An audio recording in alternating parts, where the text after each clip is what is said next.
Welcome back. So good to have you here. This is what we're looking at today for the Tacoma. So what in the world is that?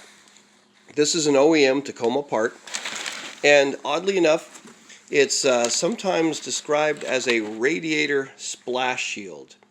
And that's exactly what this thing is not. It's actually a bit of skid plating, and I'll show you about it if you don't already have one.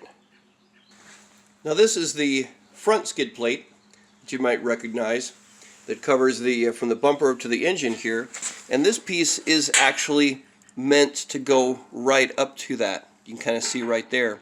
So really it covers your front differential, and it just bolts into existing holes in your frame. Now if you have, I've heard this, an off-road version of the Tacoma, you should maybe already have this installed. If you don't have that, it's easy to get, and even this Tacoma part from a Toyota Parts online will cost you probably less than $90 if you look around. That's not including shipping or anything. But this is the original part. You can see it's of course thin steel, so you know, not too crazy dense and protective, but you know, some protection is better than none.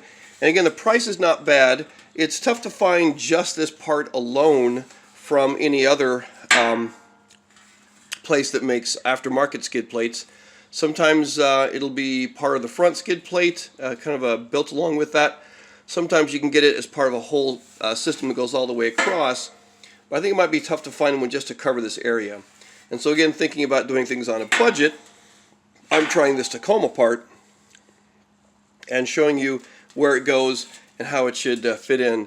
And again, you can see places for the bolts. Should be an easy bolting kind of job. So it's not going to come with the bolts that you need, and so you'll need 4 of these. And you can find on Amazon bolts that say that they are for the Tacoma and for skid plates and all that. And even though it says it's the right size, I've got some here ordered from Amazon. I'm not sure if this is a fluke or not. I got a series, I think, of 8. These are way too small. That is not going to fit at all. So, the right size here, but not here. I'm not sure what the problem is. What you need are actually these. And I picked these up at Home Depot. These are flange bolts. You see what they're like? Zinc flange bolts. So I'm not sure if it matters if they're automotive or not. But this is your size, M8-1.25. These are the size of bolts that the skid plates need to go into the threaded holes and captured nuts that are already in your frame to bolt on. And this is a 20 millimeter length. So again, look about like that, and that should be plenty long to go through here and bolt into the frame. So let's take a look at this. Here we are under my truck, and I've got an aftermarket skid plate here that's a bit heavier duty than the standard one, and I've got a video up about the installation of that. Most of these things are pretty easy, 4 bolts on, that kind of thing. And so you can see, honestly, I couldn't tell you what this is, but that's where that circular opening is right there for this other skid plate. So here we are, we can see right there the axle shafts and the front differential, and that's going to go up here, come up here, and the last bolts will go here and here on this cross member. So it's just to cover this area right here. Again, not heavy duty thick steel at all, very thin kind of plate steel, but something's better than nothing, and the price is not bad, so it's worth trying out. So let's get this in here and see how it fits. So we've got these things here, and honestly, not being so much mechanic myself, I'm not really sure what we have. This looks like some sort of bushings, but you'll see a little slot sort of right in there. And we've got another one right here, a bushing kind of right in there. And with this skid plate, it's got this little prong in the front on either side that's supposed to, I think, slip right in there.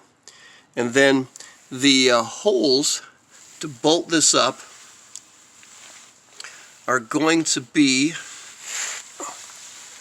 somewhere along here. Here we go. So here's one of them. There's a hole right there. On the other side, I can see the hole right in there. And that's quite a distance from the skid plate itself, but you can see we've got this extra loop to mount it up on there. So really it's just kind of fitted in and bolt the holes in. Let's give that a shot.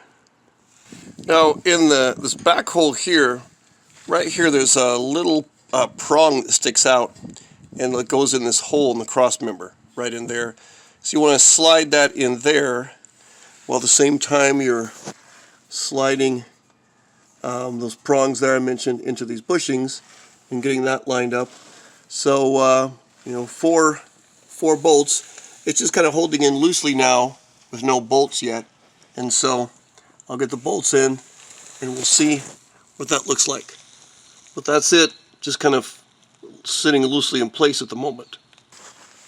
Just to show you these forward bolts, here's the underside of the skid plate, and that's it right there. So I've just started them, and so we have this, there's that bit that I mentioned that really puts the mounting hole right up close to the chassis. So you start it right in here and just feed it up. So really now I'll just kind of tighten the bolts, and that should be it. So here I am tightening the last bolt, if I can keep my socket on there. Pretty easy installation, I mean 10 minutes if that. Just place it in and bolt it up. And thin metal, yes, but hard to beat the price. And if you are expecting some big blows and dings, why not have this little thing take the blows before your diff up here. And a little more tightening on this front bolt right here. Obviously you'll need an extension to reach through and get that. But that's it. It's all installed. Obviously not a radiator splash shield or cover at all. So we see the cross member right here. That's where it attaches. And the thing that I like is that with this aftermarket skid plate right here, it doesn't quite match up, but it works quite well with it. So we go right there, there's the end. And this is a little bit closer right here just because of its design. But so I've got, you know, an OEM part right here, a certain manufacturer aftermarket part right here, and you know, aesthetically maybe not that pleasing, but it's the underside of my truck, and it gives some extra protection there. It does the job, and all fits together. So I guess whatever we have right here, Toyota and other aftermarket places thought this didn't need to be covered, so we have that access right there. But anyway, that's it. Not the radiator splash shield, but really a front differential cover. And here you can see it from the front. So there's the engine skid plate, and we can see just kind of continues the protection a bit after that. So I don't know, is the end result here better than nothing? I think so, but hard to beat the price, and as a Toyota part it's just going to bolt right on. Your Tacoma may already have one, but if it doesn't, you can see it's easy enough to put it on.